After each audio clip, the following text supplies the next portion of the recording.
kruis toe. En as jy laasweek se preek gemis het, gaan kyk asseblief op YouTube van die vyeboom, van die boom wat baie blare het, maar geen vrugte het nie, wat daar eerste vrug nie gedra het nie.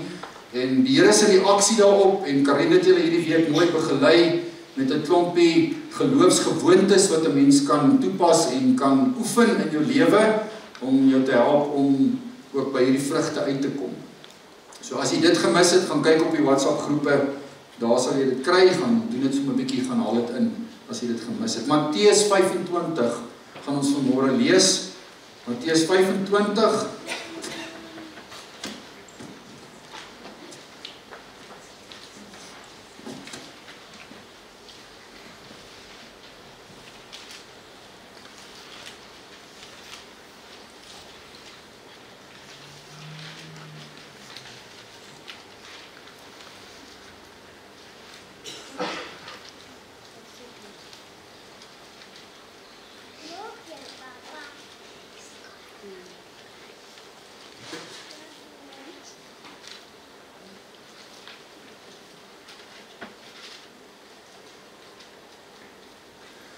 As jy met kan jy sommer die plek oophou daar. Ons gaan so 'n bietjie in daai teks vanmôre rondgrawe. Vers 1 tot 13, so baie bekende teks. So kom ons lees dit net vanmôre saam met mekaar. Dan sal dit met die koninkryk van die hemel gaan soos met 10 meisies wat hulle lampe gevat het om die bruidegom te gaan inwag. 5 van hulle was onverstandig en 5 was verstandig. Die onverstandiges het hulle lampe gevat, maar hulle het nie ekstra olie met hulle saamgeneem nie. Terwyl die verstandiges saam met hulle lampe ook nog olie in hulle houers saamgevat het. Toe die bruidegom lank wegbly, het hulle almal vaak geword en aan die slaap geraak. In die middel van die nag was daar 'n geroep: "Hier kom die bruidegom, gaan hom tegemoet." Toe staan al die meisies op en hulle maak hulle lampe reg, al 10 van hulle. Die onverstandiges sê toe vir die verstandiges: "Gee vir ons van julle olie, want ons lampe gaan dood."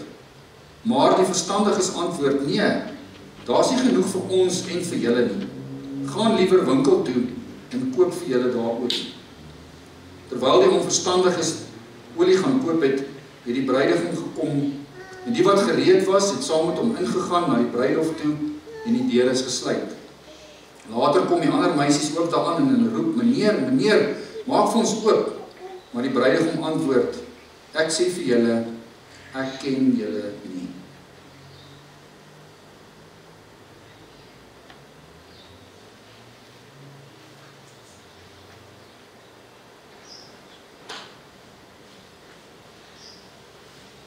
Waak dan, omdat julle nie weet op watter dag en uur dit sal gebeur.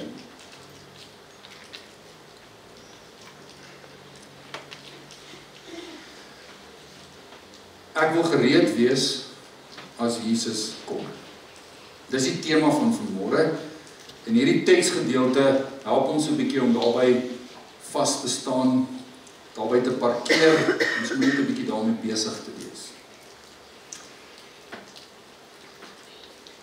Die kernwaarheid van hierdie 13 verse lees ons in vers 13. In vers 13 staan daar: "Waak dan, omdat julle nie weet op watter dag hier en uur dit sal gebeur nie." Maar daai woord waak daar in die Grieks beteken, jy moet intentioneel op die uitkyk wees daarvan en daarvoor. Nie so terloops nie.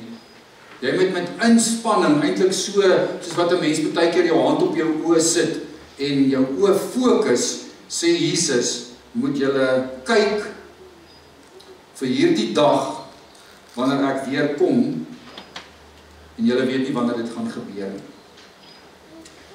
Nou hierdie hoofstuk 24 is eintlik 'n hoofstuk wat vir ons kom sê wat hier in die tyd gebeur tussen Jesus se hemelvaart en sy wederkoms.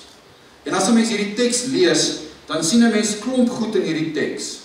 Hoofstuk 24, ons sien goed wat ons 'n bietjie bang maak, en ons sien goeders daar wat ons ook half in ons gees opgewonde maak. Daar's 'n klompie goed daar wat ons nie verstaan nie, en daar's mense wat van hierdie goeders baie direk uitlê, en ander mense sê weer ander goed hieroor.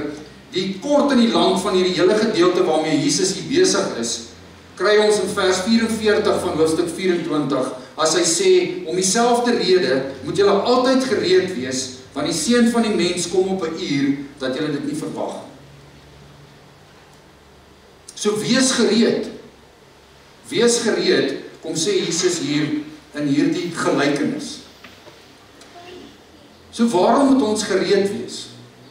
En waarom moet ons op die uitkyk wees vir sy wederkoms?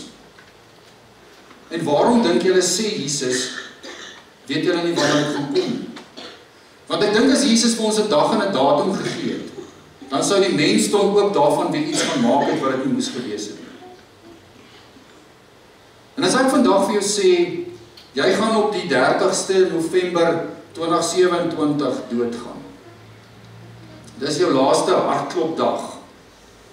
Hoe gaan jy jou lewe inrig tot en met daardie dag toe?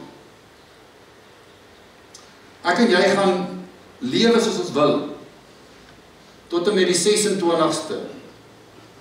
En dan daai laaste paar ure of dae of laaste week, gaan ons lewens op 'n ander manier inrig, want die einddatum is naby.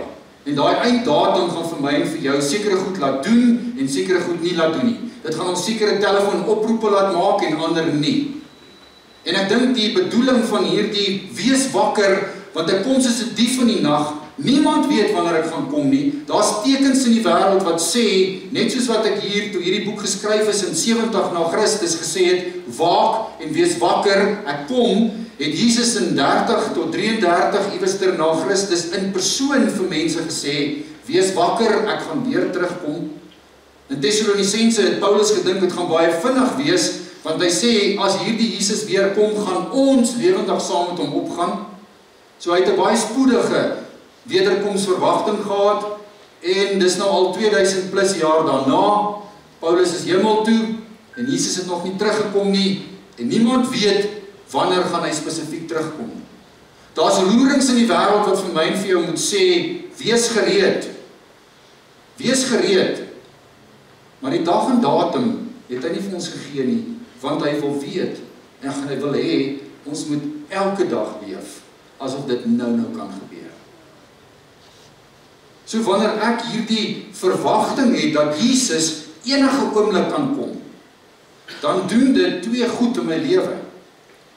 In die eerste plek sê 2 Petrus 3 vers 11, 12 en 14, dat dit my help, dat dit my motiveer om heilig te leef. Nie so dat ek deur daardie heilige lewe gered kan word nie, maar omdat ek gered is, en ek hierdie verwagting het van hierdie dag, wanneer Jesus weer gaan kom, lewe ek, doen ek alles in my vermoë, om in pas met Jesus te kom, al hoe meer te word soos wat hy wil, want ek het hierdie opgewonde verwagting van sy terugkoms. Ek weet nie wanneer nie, maar ek lewe so, ek koop die tyd so uit, asof dit enige oomblik kan gebeur. So dit laat vir my vir sekere goed nou nee sê, en dit help my om vir sekere goed nou ja te sê. Dit help my om my lewe op 'n bepaalde manier in ritme te kry, in pas te kry met Jesus, want ek verwag hom enige tyd terug. En ons kan maar hierdie woorde glo, want die hele Ou Testament het 'n messiaanse verwagting geprofeteer. En na 400 jaar se stilte tyd tussen die laaste profete en daardie aangang uit die hemel uit, was dit stil gewees, en het almal gewonder of dit die waarheid was, en of dit gaan gebeur. Maar dit het gebeur. Jesus is gebore. Alles wat die Ou Testament verkondig het, en geprofeteer het, oor sy eerste koms, oor hierdie koms van die Messias, het plaasgevind. En so is die Nuwe Testament vol van hierdie profesieë en woorde wat sê, hy kom weer. Glo jy dit? Glo ons dit nog vandag in 2025? Ons kan dit glo, want Jesus het gesê, ek gaan sterf aan 'n kruis. Jesus het gesê, ek gaan 'n klomp goeders nou vir julle sê, wat met my gaan gebeur, sodat as dit gebeur, julle kan weet ek het die waarheid gepraat. En so kan ons vanmôre met 'n verwagting, met 'n stuk versekering weet, dat Jesus gaan weer kom. Maar wanneer weet ons nie. Maar dit moet vir my en vir jou as spoortrappers, as disippels van Jesus, motiveer om elke dag voluit te leef in pas met hom, asof hy nou kan kom. En die ander belangrike ding, wat hierdie wederkoms van Jesus vir my en vir jou help, is dat ons anders kyk na wat gebeur op die aarde. In 2 Petrus 3 vers 10 en vers 13 kom sê die skrywer dat daar gaan 'n dag kom wat hierdie aardbol waarvoor ek en jy lief is en waaroor ek en jy bekommerd is en waaroor ons bekommerd is wat gebeur in daai land en hoe raak dit ons land gaan in vuur opgaan. Dit gaan vernietig word.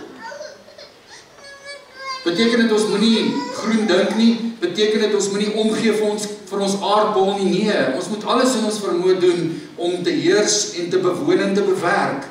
Maar hierdie aarde waarvoor ek en jy so lief is en waaroor ons so bekommerd is en wat ons in die nagte laat wakker lê, gaan iewers op 'n dag in vlamme opgaan. Dit gaan verwoes word en God gaan 'n nuwe aarde en 'n nuwe hemel skep. Glo jy dit?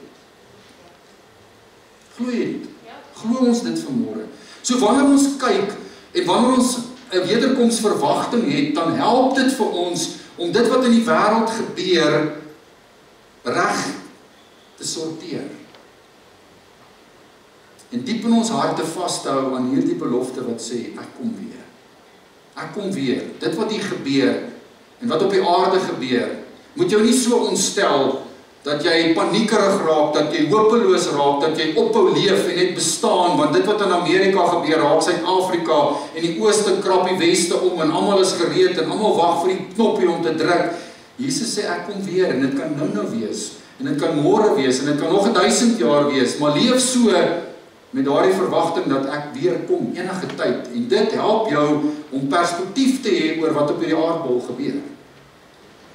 Die aarde is nie die einde van alles nie. Die wederkoms van Jesus is dit waaroor dit gaan.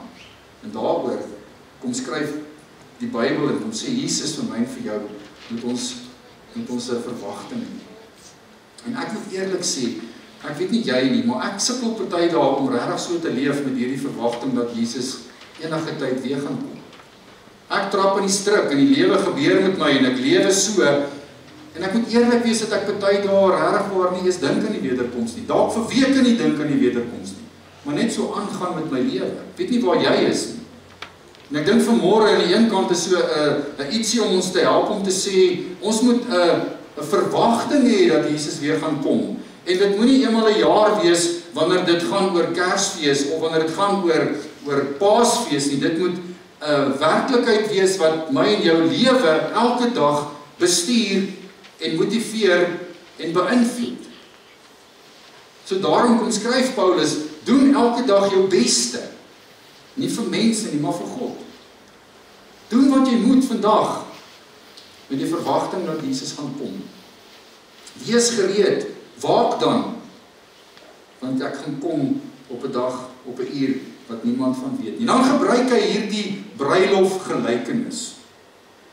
En 'n gelykenis is 'n aardse bekendheid wat hy koppel aan 'n geestelike waarheid. Want hy wil deur hierdie aardse bekendheid wil hy vir mense iets leer van sy geestelike koninkryk of van sy beginsels. Die gevaar wat ons maak is dat ons wanneer ons 'n gelykenis lees, ons in elke liewe dingetjie wat in hierdie gelykenis is, 'n stukkie betekenis wil koppel. En elke gelykenis van Jesus wat hy vertel het 'n oorhoofse tema en 'n waarheid. En daar's 'n goue draad in elke gelykenis. In party gelykenisse kan ons meer waarde heg aan verskillende goeders, maar moenie in die strik trap om aan elke liewe dingetjie iets te gaan koppel nie. Wat is die goue draad van 25 vers 1 tot 13? Wees gereed, want ek kom en jy weet nie wanneer nie. Dis die kernboodskap en dan gebruik hy hierdie bekende gebeurtenis in die Joodse kultuur van 'n huwelik. En as jy hierdie ding lees, dan moet jy so ietsie verstaan van 'n Joodse huwelik. Om net hierdie prentjie vir jou oop te maak en te sê, nou verstaan ek wat bedoel die Here hier. En as jy hierdie gedeelte lees, dan kan jy sommer net Johannes 14 ook in gedagte hou. Johannes 14 kom sê Jesus, ek gaan weg om vir julle 'n plek voor te berei, maar ek kom weer iewers terug. So daai selfde beeld gebruik hy in terme van die huwelik. Nou wat gebeur hier? 'n Joodse huwelik het 3 groot bewegings gehad. Die eerste beweging, of die eerste punt van 'n Joodse huwelik was die verloving. Die verloving gedeelte. Nou dit het baie anderster gewerk as in ons moderne wêreld. Vandag as jy verloof raak, dan vat jy jou meisie iewers na 'n afgeleë plek toe wat mooi is, of jy styg op in 'n lugballon, of jy doen iets, en dan iewers op daai oomblik gebeur daar iets, en dan hier knak die knieg dalk, en hier pop die ring, en hier slaat almal hulle asem weg, en nou weet jy dis sulke tyd. In die Bybelse tyd het dit 'n bietjie anders gewerk. Onthou in die Bybelse tyd was dit gereelde huwelike gewees, né? Ek is op hierdie stadium in my lewe wat ek weer wil hê ons moet gereelde huwelike terugbring. Ek wil my 2 dogters se huwelik reël. Ek wil hulle mans kies. Ek wil besluit jy moet trou. Maar dit werk ongelukkig nie meer so nie. Mens moet nou maar vir jou kinders hulle eie vrye keuse gee, né? En hoop hulle kies maar 'n ding. Nee, hulle kies 'n regte ding. Hulle maak 'n regte besluit. Nou moet ek stop, anders is ek nie gelukkig. Maar in daai tyd, né, was dit so gewees. Die een gesin, die pa, het met die meisie of met die vrou se gesin gaan onderhandel, en hulle 2 partye het by mekaar gekom, en dan het hulle met mekaar gesels. Kan julle onthou toe hulle vir Isak 'n seun gaan soek het, 'n vrou gaan soek het, toe het hulle met hierdie geselskap gegaan, en hulle het hierdie onderhandelingsproses gedoen. So wanneer hierdie gesinne nou by mekaar kom, en hierdie pa besluit vir sy seun is hierdie dogter die regte een, dan het hulle met mekaar gesels, hulle het met mekaar ooreengekom, hulle het 'n kontrak gehad, wat bindend was tussen hierdie 2 families, en dan was daar 'n bruidsprys betaal. Hierdie pa het vir daardie dogter 'n prys betaal. Terwyl ek so voorberei, kyk ek na een video, en die ou sê, hy ry eendag houtgerus saam met sy tienerdogter in Jerusalem, loop hy op die pad met 'n toer. Langs hom stop daar 'n swart Mercedes, en die volgende oomblik gaan die venster af, en daar sit 'n ryk Arabier binne in daardie Mercedes, en hy kyk hom so, hy sê, I will give you 30 camels for your daughter. Hy sê so 'n bietjie gedink, toe sê hy 35 en it's a deal. Maar dis hoe dit gewerk het, né? Dis hoe dit werk in daardie Bybelse tyd. So nou het hierdie ouens dit gedoen, en die prys is betaal, so hierdie 2 is verloof van mekaar. En wat dan gebeur het, dan het die man weggegaan van hierdie meisie af, en hy het na sy pa se huis toe gegaan, en dan het hy, terwyl hy verloof was aan hierdie meisie, sy verloofde, het hy aan hierdie huis gebou. Hy het aan sy pa se huis, het hy aangebou, en hierdie verlovingstyd het 'n jaar lank plus minus geduur. So die meisie is terug na haar mense toe, en hy is by sy pa se huis doenig om te bou, om hierdie plek gereed te maak. Jesus sê, ek gaan na my pa se huis toe, en ek gaan vir julle 'n plek gereed maak, en dan gaan ek terugkom, en dan gaan ek julle vat na my pa se huis toe. So hy gebruik hierdie selfde beeld, hierdie selfde kultuur, bekende rondom die huwelik, as hy oor sy eie weg gaan en sy eie terugkom praat. Nou hier gebruik Jesus dieselfde beeld. So in hierdie verlovingstyd is die man nou besig om sy huis te bou en reg te maak, en die vrou gaan aan. Kan julle onthou Josef en Maria? Hulle was verloof van mekaar. So dit was in dieselfde tyd gewees, in hierdie jaartyd. En dan die tweede belangrike beweging. Dan het hierdie bruidegom iewers op 'n dag het hy nou besluit alles is gereed, en dan het hy en sy vriende die pad gevat, en dan het hulle hierdie bruid van hom, sy verloofde, gaan haal.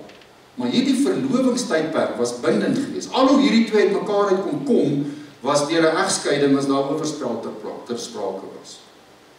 So dit was nie hierdie halwe huwelik nie, hulle was kontraktueel klaar mekaar vasgebind.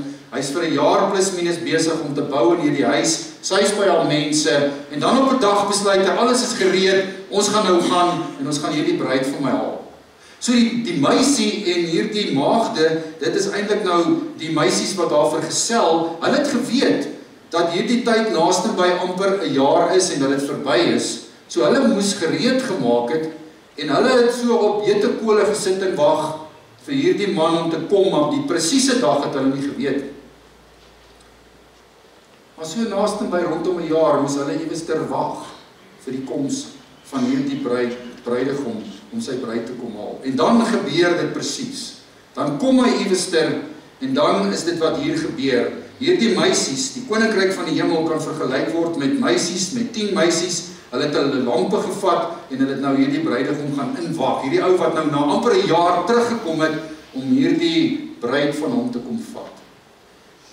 Waarskynlik is die Griekse woord vir lampe hierso nie daai klein lampie, daai olielampie wat ons altyd in gedagte het. Daar's verskeidenheid van sienings en interpretasies rondom dit, maar waarskynlik is dit eerder 'n tipe fakkel. Dit was 'n stok met lap bo aan wat hulle dan binne in hierdie olie gedruk het, en dan het hulle, as hierdie bruidegom gekom het, het hulle met hierdie lampe saam met hom half in 'n stoet beweeg. En hierdie lig om hom het vir die hele dorp eintlik gewys. Hier's 'n huwelik aan die gang, hier kom die bruid, hy kom haal sy, die bruidegom, hy kom haal sy bruid, en dit was eintlik 'n vernedering gewees vir die bruidegom as jou lamp nie gewerk het nie, as jy daar gestaan het met 'n dooie lamp. So hierdie meisies het voorberei en hulle was gereed gewees, en dan het hy gekom, en dan het hulle mekaar ontmoet, en dan breek die derde fase eintlik aan van hierdie huwelik, en dit is die huweliksfees wat ook omtrent vir 7 dae lank aangehou het. En dan het hulle in 'n plek ingegaan en die deure is gesluit en almal wat reg was en genooi was, is binne in hierdie gebou en daar het hulle fees gevier vir 7 dae. En nou kom Jesus en nou kom gebruik hy hierdie baie bekende beeld van 'n huwelik, kom gebruik hy om iets vir mense te sê. Vir wie skryf Matteus? Matteus skryf in die eerste plek vir Joodse Christene. Hier rondom 70 is dit op skrif gestel. So hy het 'n bepaalde gehoor gehad wat hierdie brief gelees het. Waarskynlik Jode wat Jesus Christus aangeneem het as verlosser, of 'n Joodse gehoor. So hou dit net hier agter in jou kop, né? Hierdie gedeelte pas eintlik so mooi in as ons vandag dit moet toepas op die lyn waar ons is in die geskiedenis van die wêreld, dan is die verlovingstydperk eintlik die gedeelte van ons Christelike lewe waar ons tot wedergeboorte kom. So hou by my en luister mooi. Wanneer ek en jy wedergebore word, dan is dit eintlik die verlovingstydperk in hierdie gelykenis. En presies dieselfde gebeur met ons, met Christene, as wat met 'n man en 'n vrou in die Joodse kultuur gebeur het. En dis hoekom dit so mooi is vanmôre, God steek sy hand uit na Leon toe, en God sê eintlik, ek vat jou, ek kies jou. So in 'n mate is ons huwelik met God, met Jesus, ook eintlik so 'n gereelde huwelik. Dis 'n huwelik wat nie van ons afhang nie, dis in die eerste plek 'n God wat lief is, wat die wêreld so lief het, dat hy nie iemand wil verlore sien gaan nie. So hy steek sy hand uit, en hy kom na ons toe, en hy kom na die mens toe. En dan begin hierdie verlovingspad eintlik. En waar begin dit? Dit begin met iemand wat 'n bruidskat betaal. Daar's iemand wat vir ons 'n bruidskat moes betaal, vir hierdie huwelik, vir hierdie verloving, om te kan plaasvind. Dink sommer net vanmôre mooi in terme van hierdie hele pad. As jy vanmôre 'n wedergebore kind van die Here is, 'n Christen is, dan het God na jou toe uitgereik. Hy het jou gekies om sy bruid te wees, en daar's 'n prys betaal vir jou, soos wat hierdie pa vir daai dogter 'n prys moes betaal, het Jesus vir jou 'n prys betaal aan die kruis, jou gekoop met bloed, met 'n dierprys. En ons leef eintlik nou half in hierdie tydperk waar ons saam met hierdie maagde wag vir die bruidegom om terug te kom, om sy bruid saam met hom te vat vir ewig. So ons is nou in hierdie tweede fase, eintlik in hierdie gelykenis, in hierdie tradisionele huwelik, soos wat die Jode dit goed geken het. En daar's 'n paar goed wat ek en jy vanmôre sommer net moet hoor. As ons vanmôre hierdie gedeelte lees, dan is daar 3 goeders uit hierdie skrifgedeelte wat ek en jy nie moet mis nie. Ons wag vir die bruidegom om terug te kom, sodat ons saam met hom kan feesvier vir altyd. Daar was 10 maagde gewees. 5 was wys en 5 was dwaas. Soos ek vanmôre vir jou dit geskryf het in die boodskapie, het dit niks met hulle IK te doen. Waar lê die bewys van hulle wysheid en hulle dwaasheid in hierdie gelykenis wat Jesus vertel? Dit lê in die feit dat 5 van hulle olie gehad het en 5 nie. En daar lê die verskil tussen hierdie 10 meisies wat wag. Wie is die bruidegom? Dis voor die hand liggend, dis Jesus. Jesus sê, waak en wees gereed, ek kom. In hoofstuk 24 vers 36 sê hy, waak. In hoofstuk 24 vers 42 sê hy, waak. Vers 44 sê hy, waak. Vers 50 sê hy, waak. Hoofstuk 25 vers 13 sê hy, waak, wees gereed, ek gaan iewers kom. Die bruidegom is Jesus en hy kom. Wie is die maagde? Wie is die 10 meisies? Die 10 meisies is die kerk van die Here Jesus. En binne die kerk van die Here Jesus is daar dwaase mense en wyse mense. En as ons daai ding vanmôre soos 'n tregter vat, dan kan ons dit vanmôre sê, in enige gegewe gemeente is daar dwaase en wyse lidmate, kerkbywoners. En dan sien ons wat gebeur, hierdie bruidegom kom, en wanneer hy kom, dan sien ons eintlik waar lê die verskil, né? Die 5 wat het en die 5 wat nie het. En hy wag om te kom, en dis waar ons nou is. Ons wag al hoeveel jare. Ons wag al hoeveel jare. Ek hoop nou vanmôre gaan ek en jy meer gefokus wees op sy wederkoms. Nie 'n beheptheid en gaan sit en sê hy moet een of ander tyd kom, die wêreld moet ophou bestaan nie, maar met hierdie ingesteldheid van hy kan enige oomblik kom. Interessant het julle raak gelees, al 10 hierdie ouens het vaak geword. Dis nie net die dwaases nie. Al 10 het aan die slaap geraak. So wat wil Jesus daardeur sê? Hy wil sê, terwyl julle vir my wag, terwyl ek op pad is, gebeur die lewe met julle.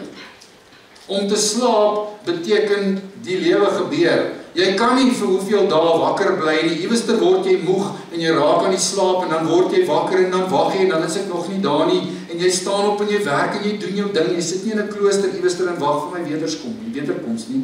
Die lewe gebeur. Iemand sê daar kan waarskynlik terwyl hierdie mense vaak geword het 2 redes daarvoor wees. Aan een kant was daar 'n gerusheid in terme van ek is gereed as hierdie ou kom. En daarom kan ek maar ook slaap en kan die lewe maar gebeur.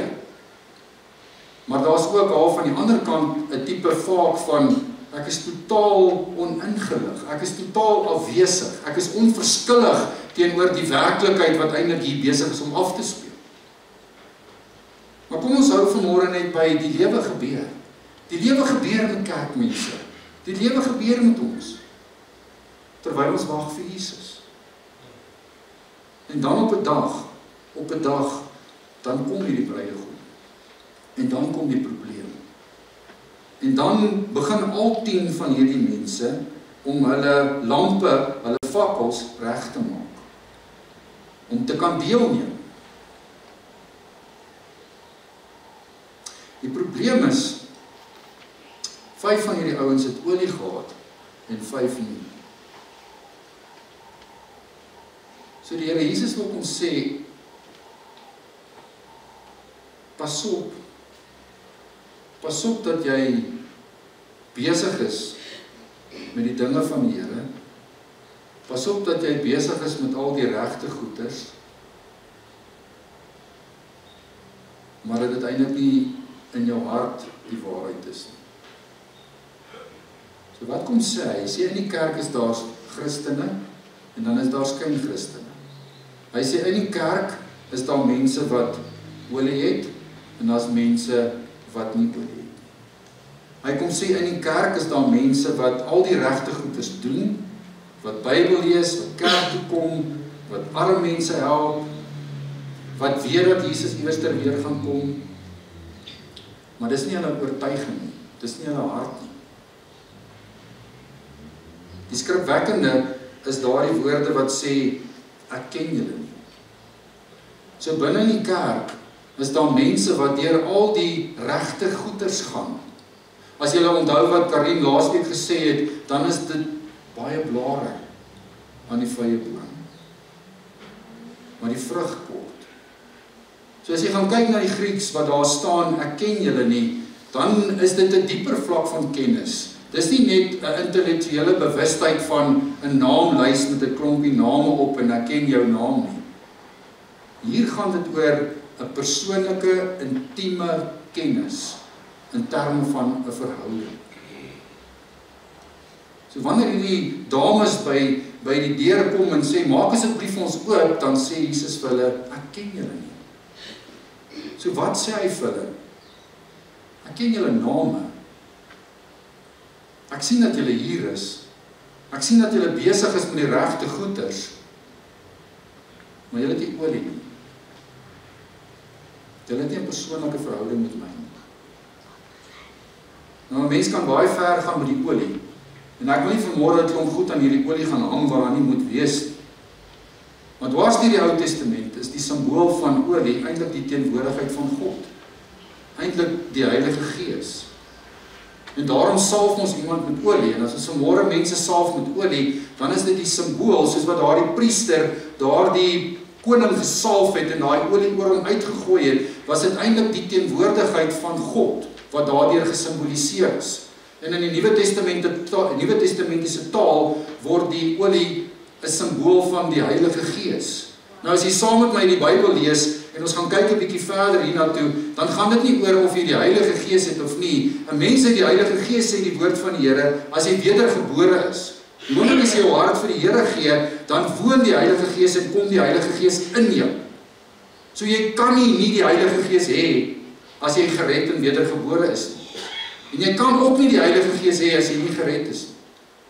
So hierdie twee goed loop in mekaar, dis twee kante van dieselfde muntstuk. So as hierdie olie verwys na die Heilige Gees, dan kan dit aan die ander kant niks anderster sê as 'n persoonlike verhouding met die Here nie. Want sonder 'n persoonlike verhouding met die Here kan jy nie die inwonende Heilige Gees hê nie. En dis die probleem hier, toe hierdie ouens agterkom, hier is hy nou, het hulle al die regte goed gehad, maar hulle het nie olie gehad nie. Hulle kon nie daai lampe van hulle in die olie doop en daardie lamp aansteek en doen wat hulle moes doen. So in die kerk, vriende, is daar mense wat die regte goed doen, wat vir God ken, maar nie in 'n persoonlike verhouding met hom staan. Is dit goed genoeg om net te weet van Jesus? Is dit goed genoeg om soos hierdie vrouens te weet dat die bruidegom gaan kom en dat hy iewester gaan kom? Nee. Die duiwel weet ook van God. Die duiwel glo ook dat God bestaan. Maar die teks sê, dit laat ons sidder en bewe. So om net te weet dat God bestaan, om net te weet dat Jesus eendag kom, is soos om 5 dwaase maagde te wees met 'n fakkel sonder olie. En wanneer hierdie dag aanbreek, gaan dieselfde gebeur as met hierdie maagde. Jy gaan agterkom, maar dit wat ek nodig het om deel te kan wees in dit wat nou hier gebeur, in die terugkom van hierdie bruidegom, het ek nie. So my eerste vraag vanmôre vir my en vir jou is, hy kom, verseker, is jy gereed? Het jy olie? Hierdie wyses het ekstra sakke gehad met olyfolie. Toe hy kom, het hulle dit gehad en kon hulle fakkels kon hulle daarin doop en hulle kon dit laat brand het. So waar is jy? En dis vanmôre goed wat ek en jy vir onsself moet vra, en dit is nie maklik en lekker om met die goed met mekaar te praat nie, want ons sit in die kerk. Maar die Here Jesus sê, binne in die kerk, sit daar mense, wanneer ek weer kom, hulle teen 'n toe deur gaan vasloop. Yes, julle, dit maak vir my benoud. Ek was hier die laaste maand of 2 by iemand in 'n hospitaal, waar ek met daai persoon gepraat het, hy kan nie met my kommunikeer nie. Ek weet nie of hy gered is nie. Ek weet nie of hierdie ou vir Jesus Christus aangeneem het nie. Ek weet nie of hierdie ou olie het nie. En ek kan nie met hom praat nie. Ek sê vir hom nie goed, hy kan my nie antwoord nie. Ek staan daar hulpeloos langs daai mens. Ek kan niks doen nie. Ek het 'n benoudheid wat my toe druk. Ek weet nie waar gaan hierdie man heen as Jesus nou vir hom moet kom nie. En ek kan niks doen nie. Ek bid al hierdie goed, ek lees al hierdie goed en ek sê, Here asseblief, as hierdie ou in sy gedagtes net vir ja sê, wat gaan in sy kop aan? Ek weet nie. Ek gaan huis toe met 'n holkol op my maag. Ek weet nie of daai ou by 'n toe deur gaan loop, vasloop en of daai deur gaan oop wees nie. En my vraag vanmôre vir jou is, my vraag vir my is, het jy olie? Het jy olie? Is jou fakkel gediens?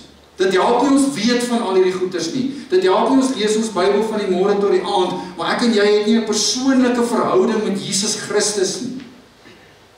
Dan het jy nie olie nie.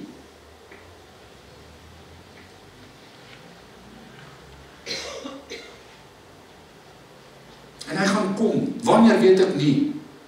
Maar daar's 2 lyne wat gelyk loop. Daar's 'n wederkomslyn en niemand weet wanneer hy gaan kom. Net God weet wanneer hierdie bruidegom gaan kom. En dan is daar 'n ander lyn. En dit is my hartklop. Dis my EKG. Ek weet nie wanneer gaan hy 'n flat line wees. As my EKG 'n flat line is, dan kom die bruidegom vir my. Maar die wederkoms nog nie plaasgevind. Daar gaan iewers 'n generasie mense nie doodgaan. Weet julle dit? Iewers gaan 'n generasie mense nie doodgaan nie. En dit gaan die ouens wees wat leef op die aarde as Jesus weer kom, want hulle gaan sonder dat hulle doodgaan net so na die Here toe. In 'n verheerlikte liggaam kom. Ons wat doodgaan voor die tyd se liggame gaan opgewek word en ons gaan 'n verheerlikte liggaam kry. So praatjie vir 'n ander dag. Maar weet jy wat? Wanneer gaan jy dood? Wanneer gaan ek dood? Ek weet nie. Maar dan is dit verby. Dan het ek nie meer 'n geleentheid. Wanneer gaan Jesus kom? Ek weet nie. Hy sê, wees gereed. Waak. Hoekom? Want ek kan enige oomblik kom. Jy kan enige oomblik doodgaan, of die wederkoms kan enige oomblik gebeur. So, julle, maak dit jou iewers in jou gees so bietjie bang. Ja, dit moet. Maar aan die ander kant, is daar ook 'n bevrydende waarheid. En dis die 5. As jy die olie het, en jou fakkel is gereed, dan is die deur vir jou oop. There's no two ways. Jy hoef nie bang te wees nie. Jy hoef nie te worry vir die wederkoms van die Here nie. Jy hoef nie te worry as jy die dag doodgaan nie, want wie die seën het in die lewe. As jy die seën het, het jy die Heilige Gees, het jy die olie, het jy alles. So waar is jy? Waar is ek? Hierdie mense wat hier binne in hierdie kruis is, ons het 'n klomp name hier binne ingesit. Ons bid vir mense wat nog nie vir Jesus aangeneem het nie. Ons bid vir mense wat nog dalk deur die emotions gaan, wat deur al hierdie goed gaan, wat weet hoe die goed werk, maar nog nie in 'n persoonlike verhouding met Jesus staan. En die wonder van hierdie reis na die kruis is Jesus het betaal, en dis waaroor die kruisdood gaan. Hy het die prys betaal sodat ek en jy in 'n verhouding met hom kan staan, sodat ons gered kan wees, sodat ons sy kinders kan wees, sodat ons wanneer hy kom saam met hom kan wees in hierdie 3de fase van hierdie huweliksbeeld. Die tweede belangrike ding wat ons in hierdie teks lees, jy kan nie by iemand anderster gaan leen nie. Jy kan nie op die rug van iemand anderster se persoonlike verhouding met die Here leef nie. Jy kan nie by die huweliksfees inkom op grond van iemand anderster se persoonlike verhouding met die Here nie. Paulus kom skryf vir Timoteus, jy het by jou ouma geleer, jy het by jou ma geleer, great, ek sien dit in jou lewe.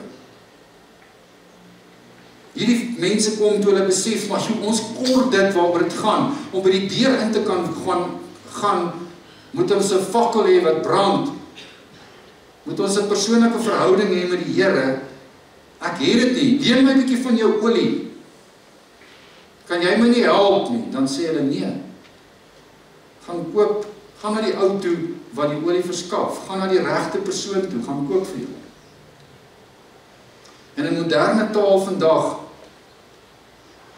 kan ek, as ek wedergebore is, net vir jou help om by die besitter van die olie by God uit te kom. Maar ek kan nie namens jou vir God kies nie. Ek kan nie langs hy bed staan en sê, Here, ek neem vir u aan vandag as my verlosser en saligmaker namens hierdie persoon. Ek kan nie. Elke een van ons moet dit self doen. Dis wonderlik, Anja, om jou kinders groot te maak in 'n Christelike huis, om hulle te leer deur woord en daad, maar elke kind moet op die einde van die dag nog self kies. Elke mens moet kies. Johannes 10, as jy my nie glo nie, sê, jy moet met jou mond bely dat Jesus gesterf het in die kruis, jy moet met jou hart glo dat hy opgewek is, dan het hy die reg gekry om sy kind te wees. Jou huweliksmaat kan 'n wonderlike persoonlike verhouding met die Here hê, maar jy kry nie toegang tot die bruidsfees as gevolg van sy of haar se persoonlike verhouding. Elkeen van ons moet jou eie olie hê, moet jou eie persoonlike verhouding met Jesus hê. Jy moet gered wees. Jy kan dit nie by iemand anders gaan leen. Jy kan dit nie oorgee nie. Ek kan net vertel van hierdie goeie nuus, en jy moet vertel van hierdie goeie nuus, en jy moet wys na die persoon toe waar die goeie nuus lê, maar ek en jy kan nie. Ons kan nie vir iemand dit leen nie. Die derde skokkende ding wat Jesus vir hulle in hierdie gelykenis wil kom sê is, julle Jode, wat na my luister hierso. Julle moet nie dink omdat julle Jode is. Julle is nou outomaties genooide gaste en julle het vrye toegang tot die Joodse, tot die huwelik. Jy moet vir Jesus hê, en vir my die Messias. Daar is skokkende ding wat hy hier sê, hy het die deur toegemaak. Hy het die deur toegemaak. Daar gaan 'n tyd kom wanneer die deur gesluit word. Wanneer dit te laat is.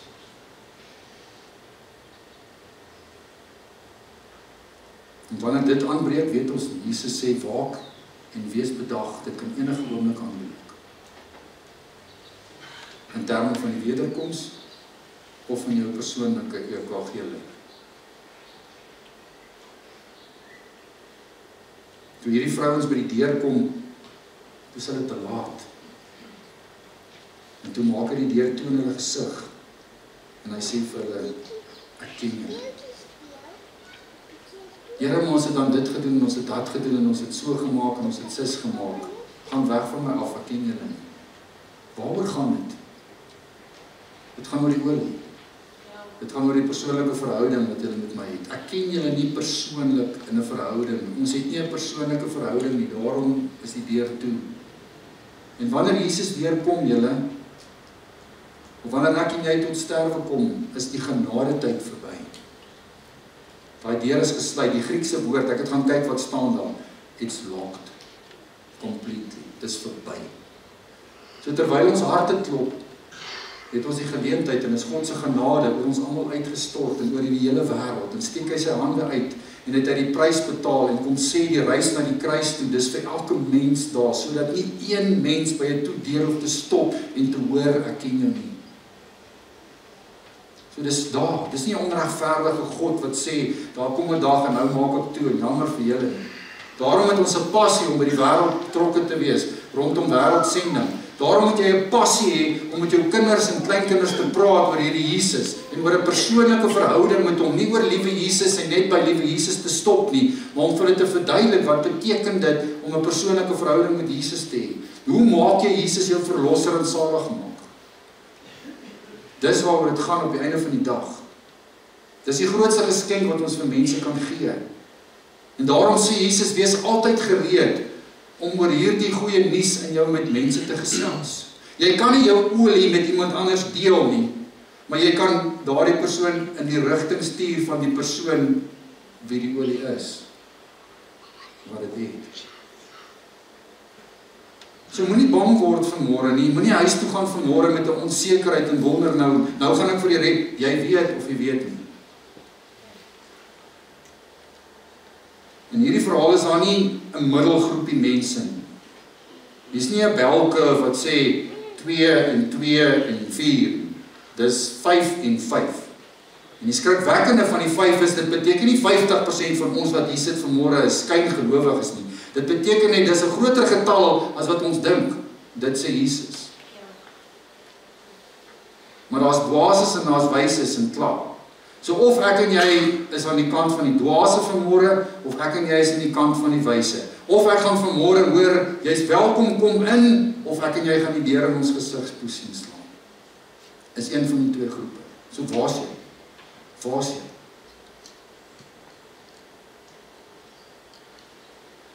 Die woord van die Here sê ons hoef nie te wonder nie. Ons hoef nie benoud te wees nie. Daar's hordes mense met wie ek praat wat sê, ek weet nie. Daar's mense wat sê, kan 'n mens? Daar's mense wat sê, ek gaan hemel toe. Hoekom? Want ek gaan kerk toe. Daar's mense wat sê, ek's daarom nie so bad soos daai ou nie. Daar's mense wat sê, hoe kan 'n mens dit sê? Want almal van ons doen sonde. Dis nie waar dit gaan nie. Wie die seun het die lewe. Wie die seun nie het nie die lewe. As jy olie het en die bruidegom kom, moenie worry nie. Slaap, leef, doen jou lewe, werk met hierdie verwagting dat hy enige tyd kan kom. Geniet die lewe, gaan voluit. Maar as jy waaragtig vandag hier sit en wonder, of het ek al iewers in my lewe met die Here Jesus gesels oor my persoonlike verhouding met hom, met wedergeboorte, dan is dit jou dag vandag. Dan is dit kom jy lees. Jy word nie gered omdat jy gedoop is nie, asseblief. Hier lê alleen nie in. Hordes mense glo ek is gedoop as 'n babietjie, daarom gaan ek hemel toe. Dis God se genade wat oor jou gegooi word. Hy steek sy hand na jou toe uit en hy sê, my seun het vir jou die prys betaal. Ek is verloof aan jou, loop 'n pad saam met my. Maar verragtig, jy moet nog kies. Jy kan nie net sê, dis vir almal daar, en daarom is dit ook vir my so nie. Jy kan jou Bybel 3 keer op 'n dag deurlees. Johannes 10 vers 10, ek wil jou vanmôre kans gee en ek gaan hierdie diens afsluit vanmôre. En ek wil jou nooi, as jy verragtig vanmôre nie jou hart nog ooit vir die Here gegee het nie, dan moet jy dit vanmôre doen. Dan moet jy dit vanmôre doen, dan praat die Here vanmôre met jou. Daar's 'n liedjie wat ek nou vir julle wil speel, wat die ou sing of die koor sing. Here, remember me. Dink aan my, dink jy aan my, dan wil ek vanmôre vir jou sê, hierdie kruis, die reis na die kruis sê, ek het my lewe vir jou gegee. Ek het die bruidsprys betaal sodat nie een van julle verlore hoef te gaan. Sodat julle nie hoef te worry en bang te wees vir die wederkoms nie. Sodat julle nie hoef te worry wat op hierdie aardbol in die gang is nie. Doen wat jy moet. Maar ek kom weer. En jy is my kind. En jy gaan saam met my in hierdie feesmaal wees. Moenie worry nie. Leef. Wat moet jy maak om gered te word? Miskien wonder jy vanmôre. Ek weet nie, dalk is dit vanmôre iets waaroor jy dink, en ek wil hierdie laaste paar oomblikke wil ek net daaraan tyd spandeer. Ek wil vanmôre sommer net vir jou sê wat die woord van die Here sê. Gaan lees Romeine 10 vers 10. Gaan begin by Romeine 3 vers 23, wat sê almal van ons is vol sonde en kom so in die wêreld in en het 'n verlosser nodig. Maar Romeine 10 vers 9 sê, as jy wonder vanmôre, het ek olie, is ek reg, is ek gereed vir hierdie bruidegom? Gaan die deur vir my oop wees of gaan hy toegeklap word in my gesig? Dan staan daar so, as jy met jou mond bely dat Jesus die Here is en jy met jou hart glo dat God hom uit die dood uit opgewek het, sal jy gered word. Sal.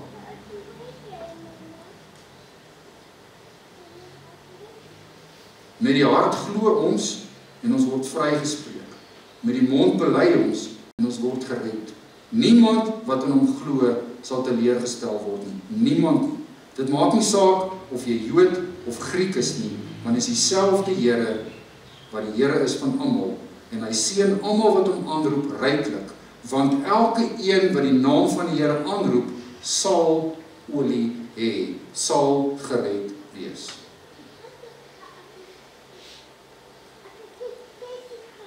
Is jy? Is jy?